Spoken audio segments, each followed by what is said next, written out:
Hey everyone, and welcome to Parallel Magic, the science fiction and fantasy book show. I'm Kate M. Colby, joined as always by my friend and co-host Jonas Lee, and we have a very special episode for you today. Jonas, why don't you tell them all about it? Well, I am excited to have our first authors on here, and I did say authors. We have two gentlemen who co-wrote together our book, Dawn, the Final Awakening. We have Jay Thorn and Zach Bohannon. Guys, welcome to the show. Hey, thanks. Yeah, thanks for having us. Yeah. Just kind of give a brief recap. Let's just go with the genres that you guys are in and tell us how you both met each other. Let's go with that. Is this the R-rated version or the PG version? Whatever one you want to lead with, I will follow. How's that? Well, I think Zach kind of initiated our initial contact, right, Zach? So maybe you could talk a little bit about that. Yeah. So basically, I had started to kind of get into writing and was getting interested in publishing stuff. I'd put out a nonfiction book, and then decided I wanted to actually try to do some fiction. And so I was writing. I knew I was going to write like horror or post-apocalyptic fiction. And so I naturally when I like to learn about things, I usually absorb things better when I listen to them as opposed to read them. So I started seeking out podcasts, and I started looking up on iTunes things like, self-publishing and writing. And one of the things I looked up was horror writer. And this podcast came up called the Horror Writers Podcast. And that was Jay's podcast. And so I started listening, getting some for what at the time was fairly good publishing advice. Oh, cool. But things have evolved and things have changed. So, yeah.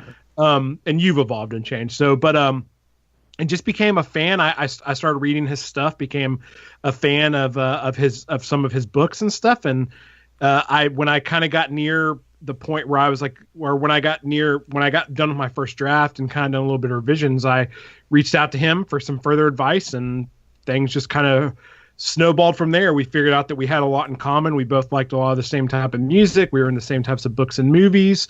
Even though he's about 26 years older than me. But 26. I know. Oh my I throw a God. different number out every time. So, but no, Keeps he's not growing every time. It's not that much.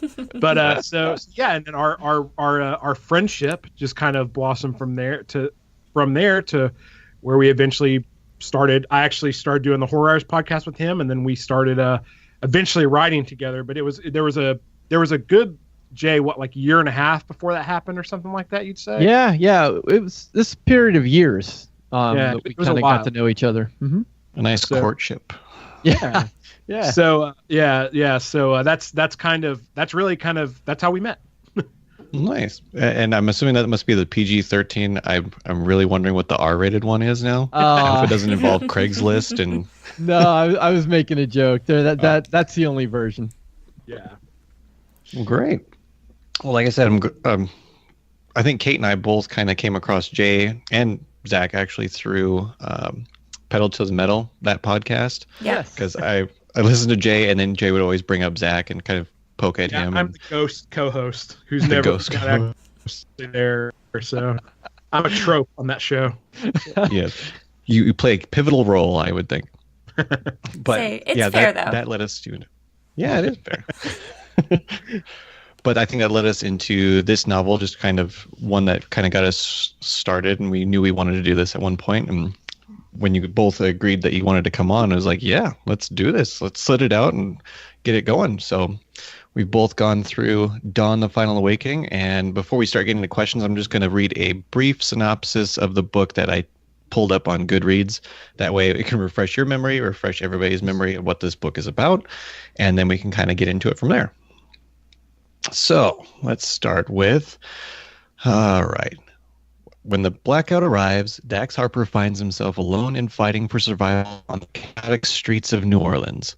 He is on the run, desperately searching for his estranged sister as the riots intensify. An unexpected encounter with his ex-girlfriend thrusts Dax into a leadership position, one he's not sure he can accept. As the hours pass, the city floods, pitting Dax in an epic battle against the time and a mysterious new enemy threatening the future of humankind. End synopsis. Alrighty, so the first question I have is, I'm a big lover of post-apocalyptic fiction and movies as well, so I wanted to know, what about this genre attracts you guys? And then, did you also have any specific influences that you drew on when writing Dawn? Jay, I'll let you answer the first part of that. I can probably answer the second. Sure. Can you repeat that first part again? What draws you to post-apocalyptic fiction? Yeah, why do you love the apocalypse?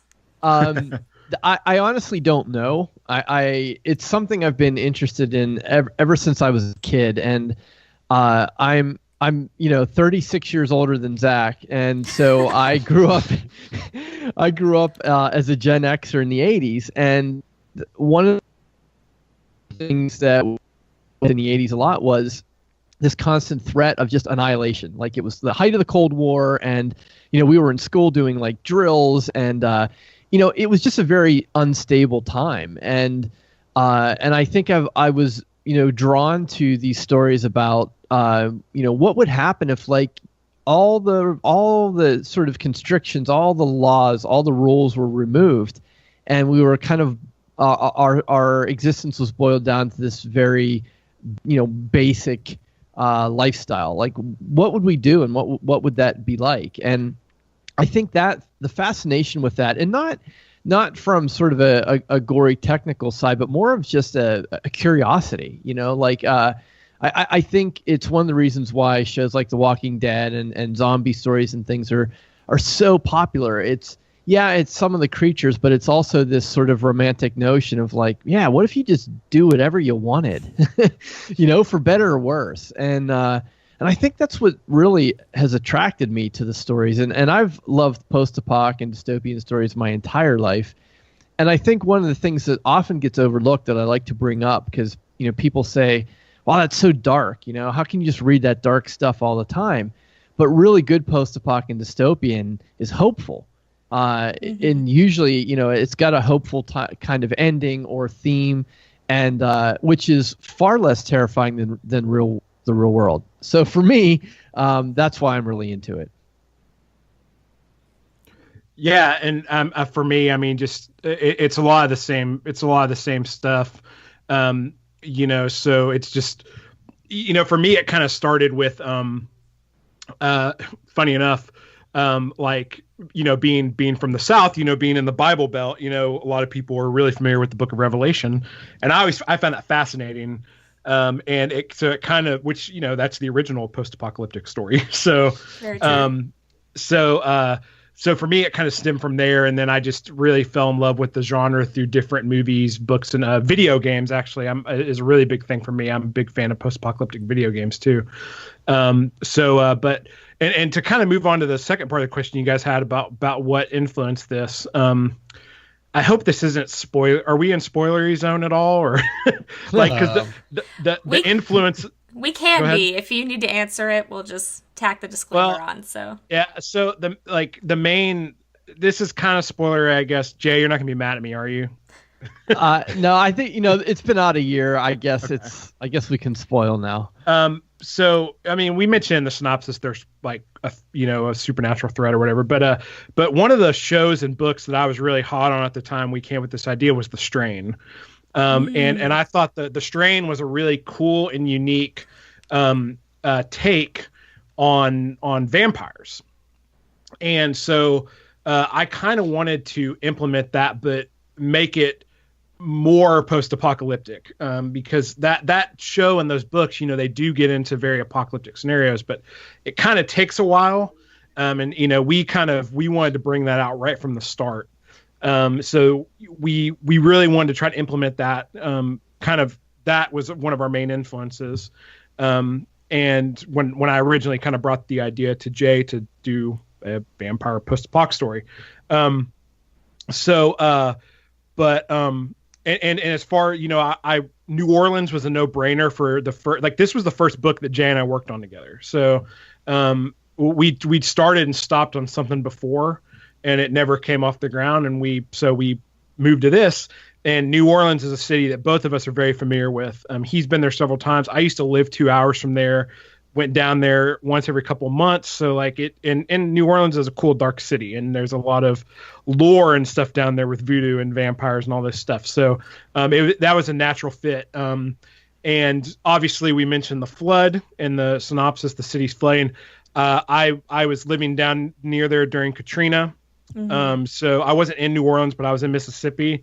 And so I was not impacted as bad as a lot of people, but I have a lot of friends who were. So that part of the aspect of the story was pretty, personal for me, and pretty easy to write, as far as like knowing that experience a little bit. So yeah, I'll also add too that we were very deliberate and intentional in what we wanted to do with this. We knew for both of our life situations, this first thing we did together was going to be really kind of make or break. Like we didn't have a safety net, and we're really counting on this to give us a little bit of breathing room as we were transitioning from day jobs to full-time creatives. And knowing that we both love post-apoc, but we didn't just want to tell the same old post-apocalyptic story. And with starting with Dawn, and in every post-apocalyptic story we've been working on since, we're trying to come up with some sort of innovation or twist or something that's a little bit different, because markets get saturated, yet at the same time, you have to honor the major tropes and conventions for your ideal reader. So it's this really fine balance, and that's what we were trying to strike with Dawn, is serving up a post-apocalyptic story, but sort of with a little different angle to it. I was actually talking with Kate earlier about the story itself, and it's funny that you mentioned it, but I said this reminds me a lot of Chuck Hogan's The Strain, mixed with a couple other things, and unfortunately Kate's not read that, so I'm really glad that you said that. It makes me feel like I'm really smart. Yeah, around that, right before we started writing that book, I was real hot on the show. I haven't watched the show lately. It kind of got lost for me, honestly. But I'd read all 3 books, or I listened to audiobooks, and so I was kind of hot on this like contemporary vampire thing, and we end up, we put our own twist on vampires as well in the stories. So and kind of made they're very different too than what you would normally expect. So but yeah, so yeah, you're pretty smart. You figured that out. Yeah, thank you. Good job. Thank you very much. All right, I guess one that I can throw out there as far as a question for the two of you. This is your first collaboration together that you actually published, right? Not technically, we did a novella, My American Demon Hunter's World, but this was the first novel. Was that before? Yeah, Okay. I think it was before that. Okay, I forgot that was before, but I think that you're right. Yeah. Okay.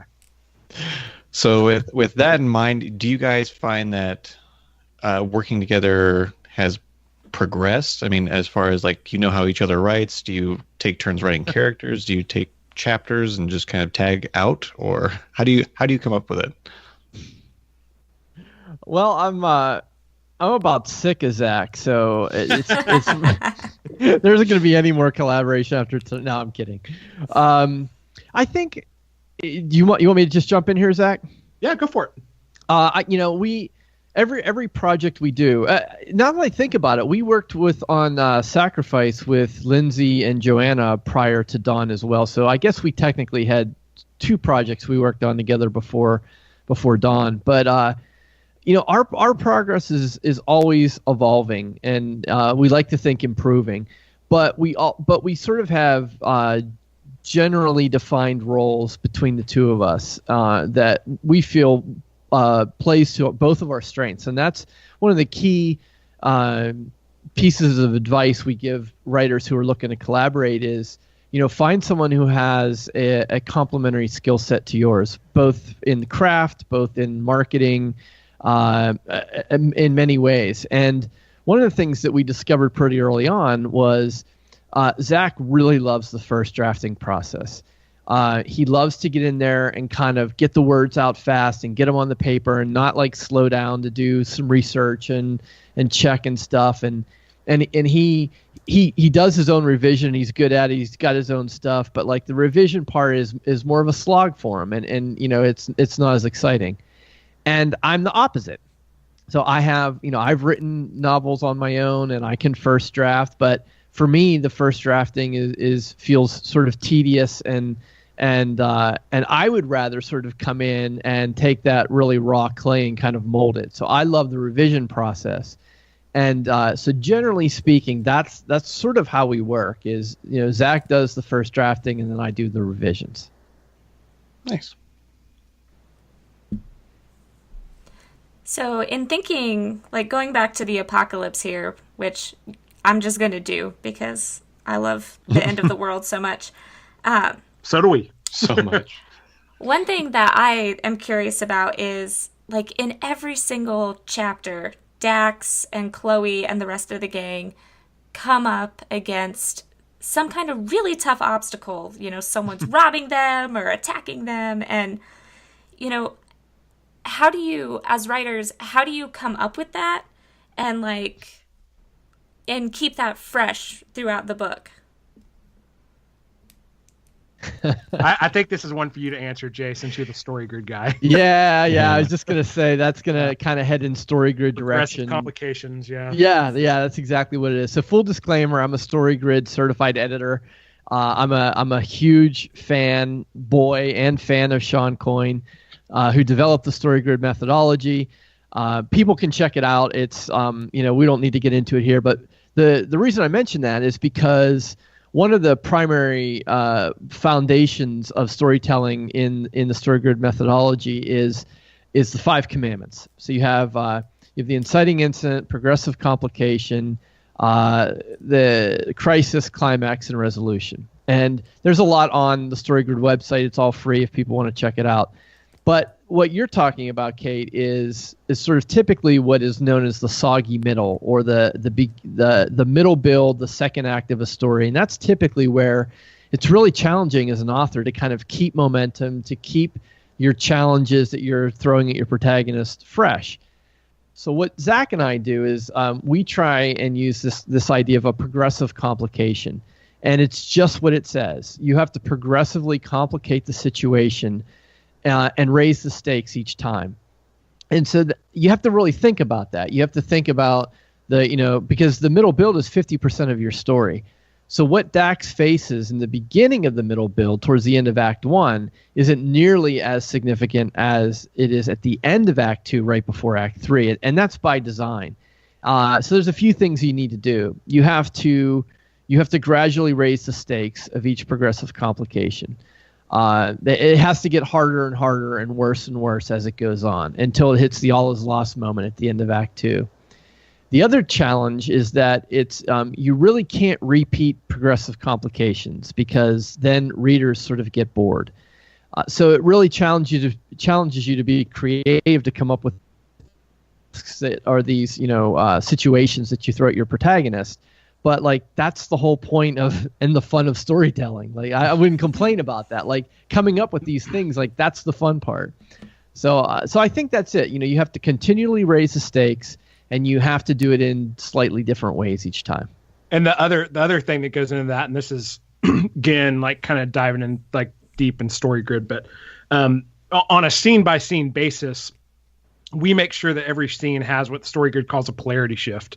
So every scene either has to start out positive and turn negative, or start out negative and turn positive, or be really bad and get worse, or really positive and get better. So, so we don't end up, and Jay, another part of his process is Jay gives, in our pre-production, we have a story meeting and we plan out our whole book, and then he goes out and writes an outline, and he starts with the 15 obligatory scenes, which is what he just discussed with the commandments, and then fleshes out everything in between. And so he ends up writing a 10 to 15,000 word outline and giving that to me before I even start writing the story.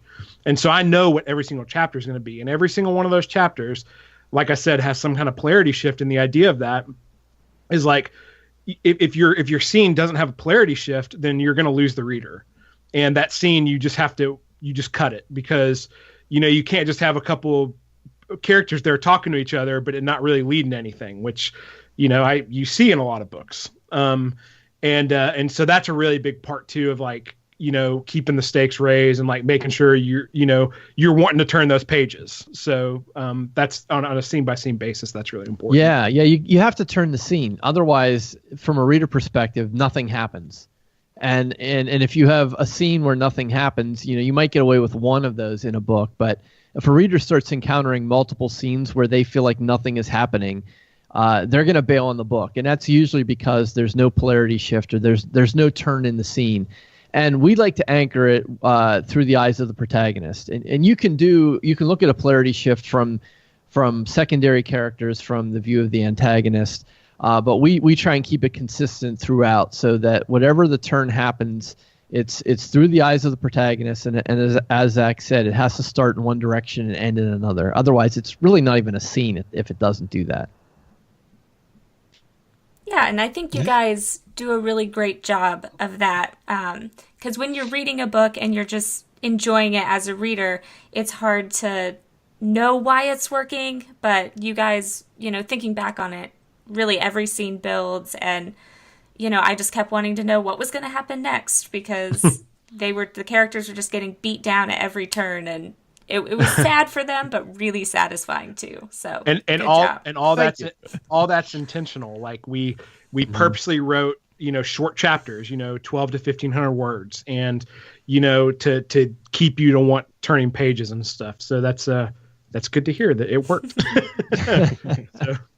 Well, and it's good storytelling too. I think I love books where my eyes are droopy and I get to the end of a chapter and I'm like, okay, one more chapter. Yeah. And then, I keep doing that. Like, those are the kind of books I like to read. So, absolutely. It sounds kind of maybe scammy if you're like, yeah, we'll get you to keep turning pages. But that's the definition of a good story, is when the reader doesn't want to stop turning pages. So I have no problem being scammy in that regard.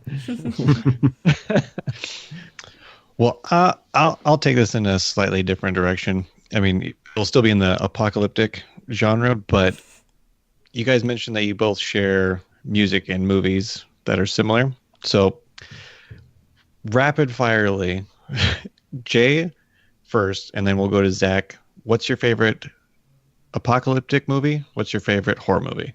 Oh, well, they're one and the same, and it would be hard for me to decide between them, but it immediately pops into my mind, and Zach's getting the benefit of listening to me first, jerk, is I Am Legend and The Road. And I would say The Book of Eli is right up there for me. Those three, as far as movies go, and I consider them post-apocalyptic and horror. I mean, I Am Legend is... spoiler alert, Will Smith. This movie came out 10 years ago, but these are vampire type creatures in set in New York City. It's just an enthralling film as far as the visual aesthetics go. It's fantastic. And The Road is one of the bleakest stories you'll ever read, but the book and the movie, in a strange way, it also ends with hope. But they're very horrific scenarios, and one is more, I Am Legend has more of a fantasy vibe to it, whereas The Road is much more realistic. And The Book of Eli is kind of in the middle. It's not quite full fantasy, but it's not entirely realistic either. And those are probably the top three I can think of right off the top of my head. It's a good three. Yeah, for me, I'd say for post-apocalyptic, I'd probably have to go with Book of Eli. That one, I also, and this is a little bit different, but I also love Mad Max Fury Road. Yes. But that's a little more like just action packed, and there's definitely a good story in there, and but the story's not really heavy. The story in Book of Eli and I won't spoil it, but it has an amazing twist in the Book of Eli is just phenomenal. Yeah. So that one. And for horror, my favorite horror movie is Halloween, the original Halloween, is definitely would be my favorite horror movie. And just to throw in a bonus, because I mentioned I'm a huge video game fan, I'll throw out my favorite post-apocalyptic video game, which is Horizon Zero Dawn. So that's a good one. Yeah, very sci-fi-ish. Yeah, very, very awesome. Last of Us is right behind it, but I'd had to put Horizon above that one, I think. So. Yeah, if I had to go straight up horror movie, I would say The Shining is probably one of yeah, that one would be up there for me too. Yeah. Yeah. Okay, Kate, it's your turn. I'm tagging you in. Okay. One thing that I really loved about Dawn was the fact that Dax is an anti-hero. I mean, he's an ex-con, really escaped from prison, didn't even finish his sentence.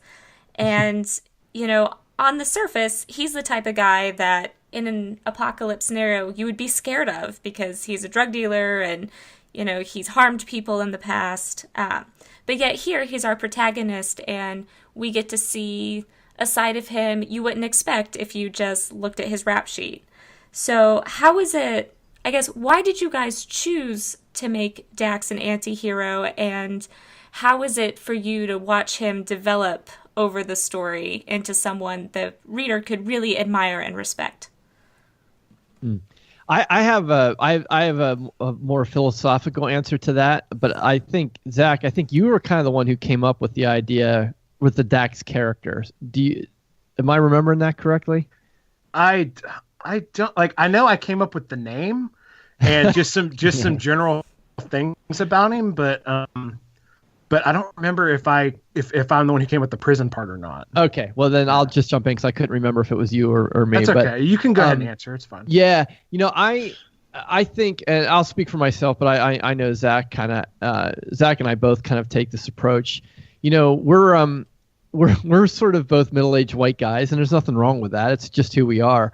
But we feel like, you know, there's a lot more diversity in the world than just that. And we like to that's one of the ways we can play with the conventions of the genre is honor, you know, the protagonist role, but change it. And you know, in a lot of post-apocalyptic fiction and stories, you know, it's older white guys as the protagonists. And so we wanted to go with, you know, an African American guy, and maybe, you know, we were thinking like not even someone who is like your next door neighbor, but like you said, Kate, someone who you would, you know, in a normal circumstance might be intimidated by.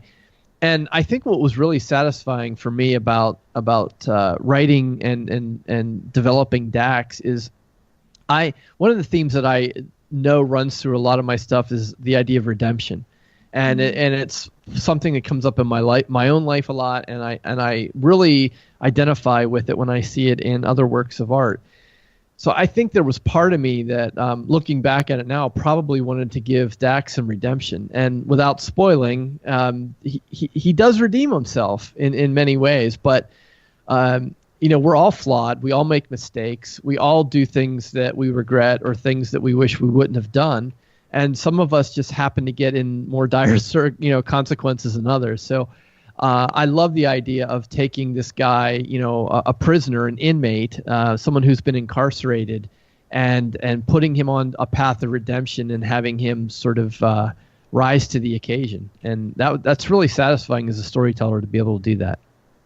Yeah, and it was fun to kind of explore, like, you know, the way that he's clearly changed, even though he's still flawed, but you can tell he's trying to do better. And it was really fun, especially first drafting, like really exploring, you know, some of his demons and you know, the fact that he still was struggling with some of his demons and stuff while he was also trying to overcome them. So, yeah, the whole, like Jay said, the whole redemption aspect of it was definitely a lot of fun to explore. So.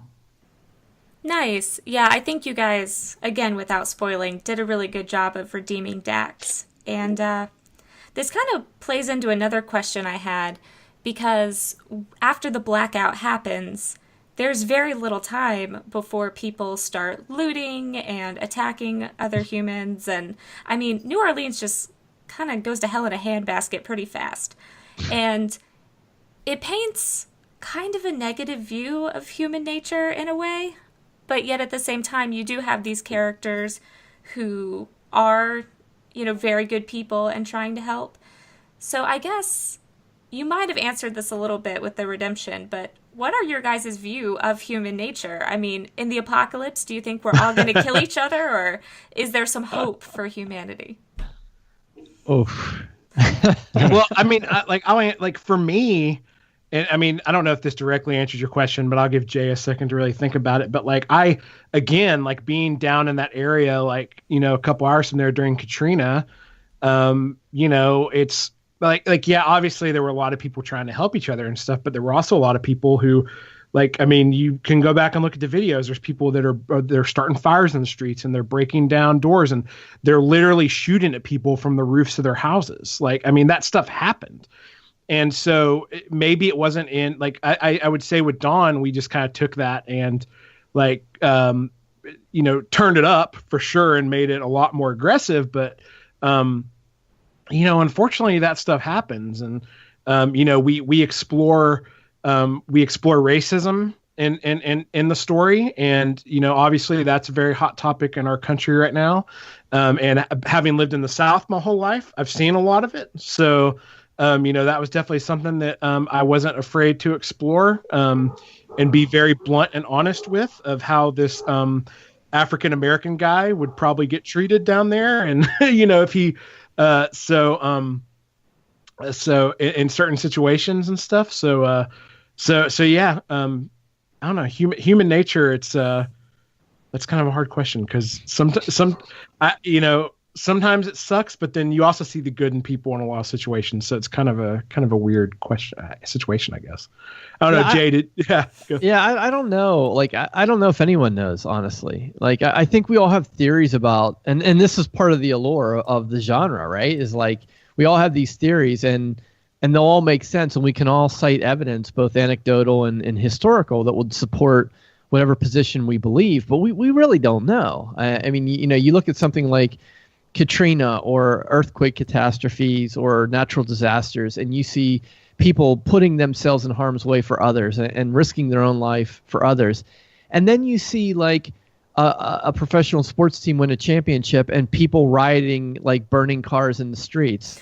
So like, you know, we're just not logical creatures. We're just not. And you know, we like to think we are, but we're not. And I think it's you know, you could write a post-apocalyptic story with just about any setting, and it would be valid. And I think that's part of the fun. I think that's part of some of the, you know, debate's not the right word, but sort of the conversation amongst fans of the genre is like, is this believable or not?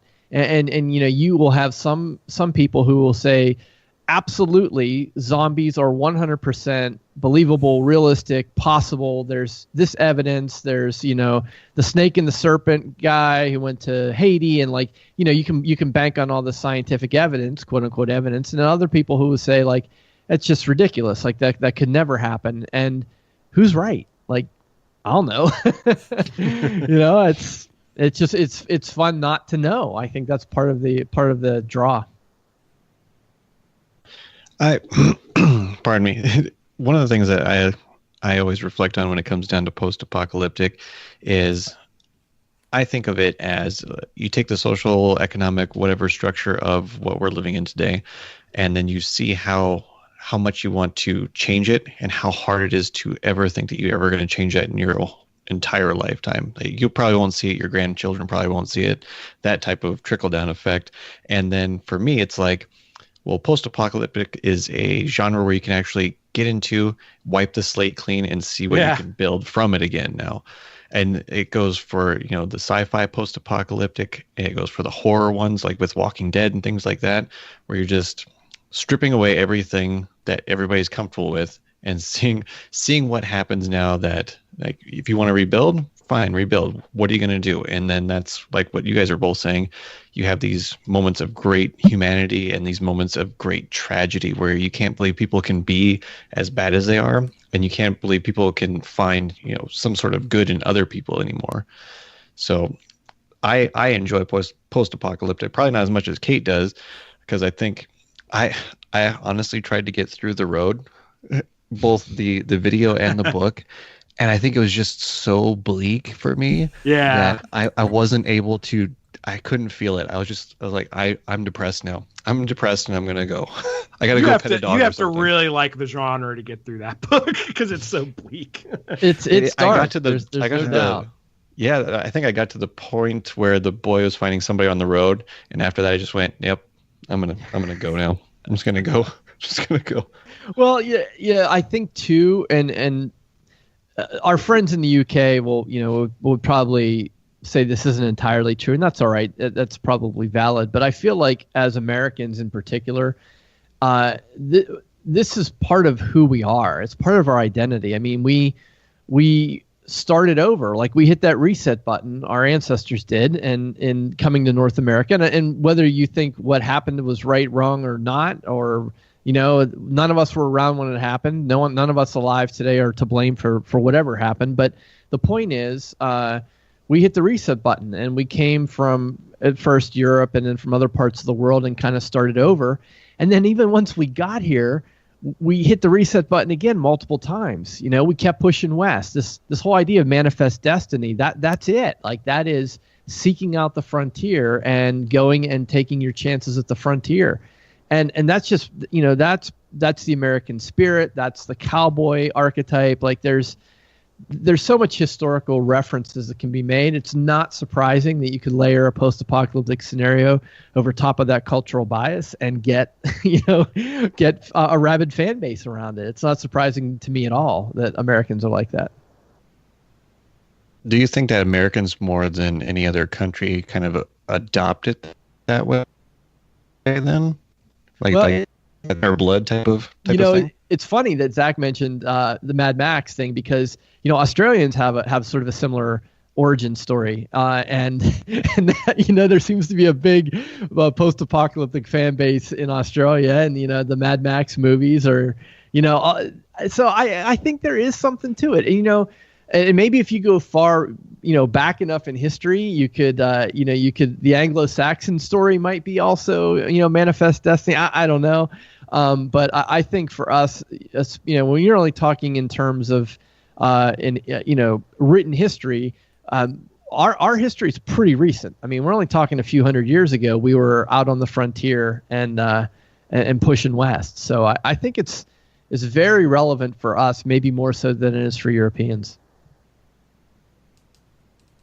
Yeah, I would definitely agree with that because, the apocalypse has always been around. I think it's just at a deeper level, it's tied to our fear of mortality and death and, thinking about where we came from as a culture and where we'll end up. But I'd say we as Americans definitely have a special corner on that market. Yeah, and I think, I really like what Jonas said too, and he mentioned, like basically how you could level the playing field, and that's one thing I really like about it is that you can, you can definitely level the playing field of society, and just taking people's everyday comforts away. Like something as simple like just imagine if we didn't have our smartphones, like people would flip out. Stuff like that is to me is pretty fascinating. So Angry Birds are a real thing that I need every day, just like coffee. I don't care what you say. All right. So as we're slowly starting to wind down the episode here, I don't want to keep you guys too long because I know we really appreciate you giving up your time to talk to us today. I wanted to ask, I know you guys have written a ton of books together at this point, and Dawn was one of the early ones. But is there anything about this book, whether it's content or the writing experience, that stands out to you? Like what for you as the authors makes this book special? Well, I'm going to jump in because I'll let Zach answer too. But I know for me, there's a very personal reason why this book is special to me, and I think Zach and I would both admit that we have and we will write better books. We're proud of Dawn. We think it's a really good story, but it was the first time we wrote a novel together. So of course we're going to get better. And we feel like it's a good book. It's a really good book. But our best is yet to come. But for me, it's a really, that book will always be really special to me because that was the book that Zach and I kind of we hung our future on that. I think if that book hadn't been nearly as successful as it would have been. I think we'd be in a different place right now. And I like to talk a lot about being sort of data driven and not sort of being really emotional when it comes to analysis or decision making. And one of the things that really made me proud and made me realize how special this book was we hit 1 million page reads in Kindle Unlimited in under 100 days. The first 100 days that book was out. Wow. And Zach had more success in Kindle Unlimited than I had. And even that kind of put him on his heels, and he was kind of surprised by that. And I think, it's one thing if someone says, oh yeah, I read your book and I liked it. Like, did they, or, or if you're only like selling paperback books, you don't really know, or even ebooks for that matter. You don't know what someone does with it once they buy it. I mean, they might buy it and never open it, but like the page reads, like, those are literally pages being turned. And for me, that was a really powerful moment, something I'm really proud of, and something that will always be special to me. Yeah, I can basically echo what you said, because I have pretty much the same feelings. Like I love that book. I love that series, all 3 books in that trilogy. I mean, they were a blast to write. I love the story. It was so much fun to write. And but it does have that emotional significance, like you said, that personal significance for us, because I mean, we really did hang a lot on that, because we both knew we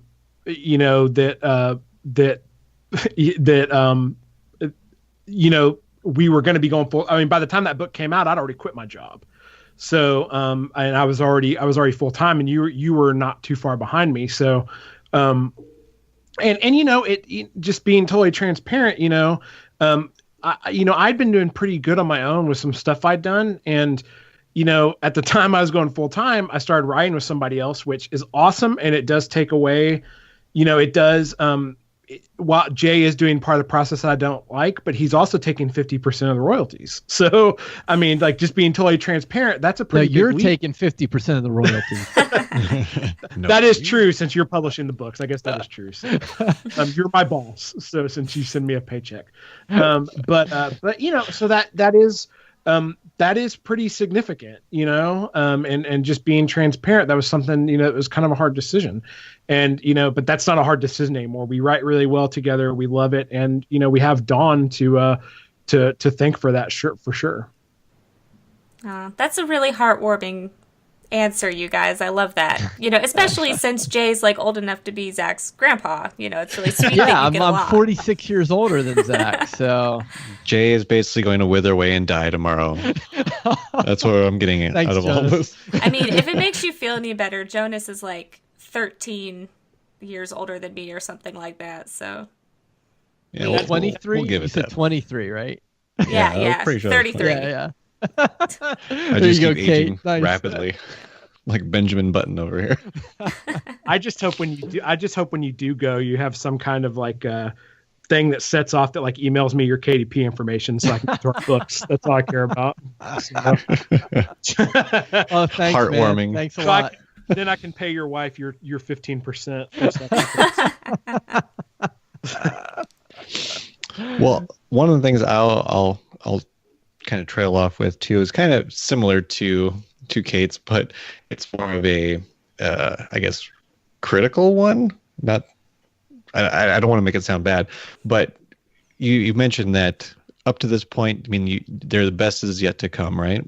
And I know when Kate and I have discussed our own books, when we look back at our first one, we kind of cringe and go, "Oh my God, I've come so far from that point." When you guys look back at Dawn, Final Awakening, like, are there certain things that you wish you would have done differently, even though you won't go back and change them now? For me, no. I think, book 3, I think is really good. I love the way the series concluded. I loved how we finished it, and that's not to say the first book isn't good. I think the learning curve really flattens out when you're talking about writing. So if I look at the first book that I published in 2009, and compare that to the second book, there's a tremendous improvement. And from 2 to 3, it's a little less. And from 4 to 5, it's a little less. And by the time I get to, where I'm writing with Zach, the improvement is with him, it's a lot. But like, because him and I had both written, I don't know, tens or hundreds of thousands of words before we started writing together, I think we're probably more critical of that book than anyone else would be. We see our perceived growth as being much more than it may have been in reality, because we had already written so many words both apart and then starting together. So I feel like the gap that we closed between even book 1 of Final Awakening and book 3 is not nearly as big as we think it is. But there's nothing I think about like, oh, I would totally change this or I would totally change that. Like it's the book that it was. It was the first book we wrote together, and there has to be a first book that you write together, like there to be a second or a third. So I don't have any regrets or wouldn't change it. I just recognize it as the first one together, and that every time we do it, we get better at it. Yeah, I actually 100% agree. There's really nothing in that book that I would change either. So yeah, I pretty much have the same feelings as Jay, to be honest with you. So nice. Did you just pull he stole my answer? Is that what you're pulling right now? Yeah, I mean, yes. I literally have nothing to add, and Jay knows I would if I had something. Yeah, he'd disagree if he said if he felt it. But yeah, I love it. So. Well, and that's a really good message for our listeners too. So everybody out there, the Final Awakening trilogy only gets better after Dawn. So definitely go out and buy the rest of the books and keep reading if you like the first one. Absolutely. And now, are the second and third ones out yet? Yeah. Yes. Yeah, that trilogy's done. So. Oh, okay. Yeah, and I was only looking at Goodreads, so forgive me for being inept at the moment. Yeah, and there's only one out so far. Yeah, and when you guys are linking to the books too, I'm assuming you're going to do that in the show notes. There's actually people can actually buy the box set as an ebook and save a few bucks if they just want to go ahead and get all 3 books at once. So awesome. Yeah, we'll make sure to link to those. Yeah, and it's we haven't talked about revisiting the world, but it's also important to mention that we both planned, wrote, and published that as a trilogy with a very satisfying conclusion. So we're not it's not one of those frustrating, like, well, is it the end? Like we did revisit the world. So we wrote a short story, remember, in Dark Shadows. So yeah. We have a short story anthology. We wrote a kind of a side story, but it's different characters that show up. Right. Yeah. I think the point I wanted to make is that if a reader is like uncertain, or like, sometimes you get into a series and then like Game of Thrones, like, and you're waiting for years, or like it doesn't finish. Like if you buy that trilogy right now, like it's a single reading experience, and you can it's done. Like you don't have to worry about whether or not we're going to finish it. There's not going to be a so. Hey, that's great. I always love to know that as a reader, because I'm one of those horrible people who doesn't like to commit until something's done or about to be. Completely over. So, all right, guys. So thank you so much for coming on today.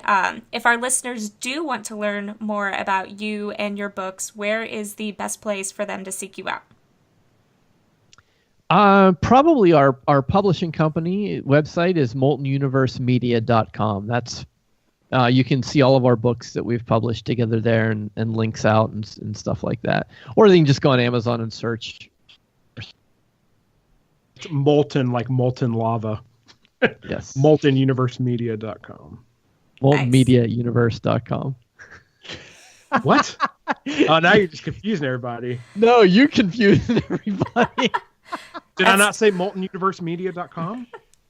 It's all right. It's all right. You switched to. It'll be in the show notes. Yeah, we'll link it in the show notes, so there will be no confusion down there. As long as you guys know what it is and you can put it in the show notes.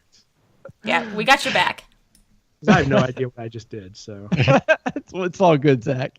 All right, I trust. And I would add to Kate's thing. One of the things we like to re-emphasize at the end of our shows is that if you've read a book, if you've watch a movie, whatever it is, go out and review it. It means a lot to not only to the author and their publishing company, but also to the other people that are on the fence of wanting to read something, whether it's a good review or bad review, hopefully a good review, but that will push somebody over to want to check that book out. So for me, I like to link it to, different kinds of books, different kinds of movies. So when I read your guys' book, I kind of compared it to a little bit of The Purge meets the Strain. So I just kind of pushed that out there. Comparison. So yeah. So you weren't the guy that said we've never been to New Orleans. Okay, good. That's good to know. That wasn't me, because I've never been there, so I couldn't possibly know any different. Yeah, apparently you have to live somewhere if you write a story about a city. You have to live there. That's the rule, apparently. That guy went into the book knowing that he was from New Orleans and looking for stuff to crap on us about. He went in with that intent. So whatever. That's a shame. That's okay. That's all right. Some people just want that negative attention. Yeah, they can have it. That's fine. That's their right. That's right. Well, yeah. Other than that, Kate, did you have anything else that you wanted to ask before they're gone for good? I don't think so. I just want to say again a big thank you guys for coming on and talking with us about Dawn. This is the first of these author interview episodes we've done, and I really enjoyed myself, and I hope that you guys did and the listeners did as well. Yeah, thanks for having us on. It was really nice. Yeah, very fun interview. Yeah, for sure. Yeah. Thanks for having us on, for sure. Absolutely, it was great, and thank you again for spending your time. Everybody else, go read and review Dawn. The Awakening is the name of the trilogy, though, right? Final Awakening. Final Awakening. It'll be in the show notes. Don't worry about it. It's all good. Okay, so big thanks again. Great to have them on, and now that that's done, we have our first author's interview, I guess, under our belt. So hopefully we will get another one down the road. But until then, I will just raise a glass and say cheers to you. Cheers.